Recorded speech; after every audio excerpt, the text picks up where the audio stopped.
Je suis aujourd'hui devant l'atterrisseur Eagle, l'atterrisseur de la NASA qui a permis à Apollo 11 d'aller sur la Lune. Mais alors, quelles sont les caractéristiques de cet atterrisseur mythique? Alors on se trouve devant le module lunaire, cette maquette du module lunaire d'Apollo 11 qu'on surnommait l'Aigle, The Eagle. 7 mètres de haut, 4 mètres de large, 4 pattes qui servent à l'atterrissage. Alors il est en deux parties. La partie basse qu'on appelle le module de descente. Il faut savoir que dedans il y a énormément d'ergols qui ont servi pour se poser.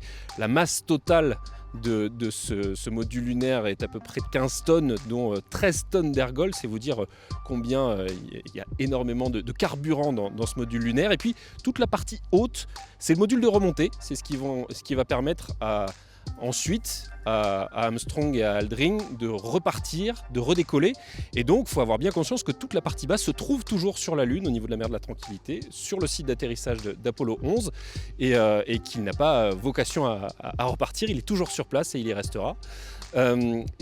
Ensuite, la partie haute, c'est là que se trouve tout le module d'habitation. C'est là que vont séjourner pendant plusieurs heures Armstrong et Aldrin. C'est là qu'ils vont se changer, c'est là qu'ils vont pouvoir sortir et effectuer cette sortie voilà, sur le sol autour d'eux, qui aura duré tout au plus 2h30. Donc c'est vraiment très court, sur une durée totale sur la Lune du module lunaire de 22 heures. Donc 2h30 seulement à parcourir la Lune.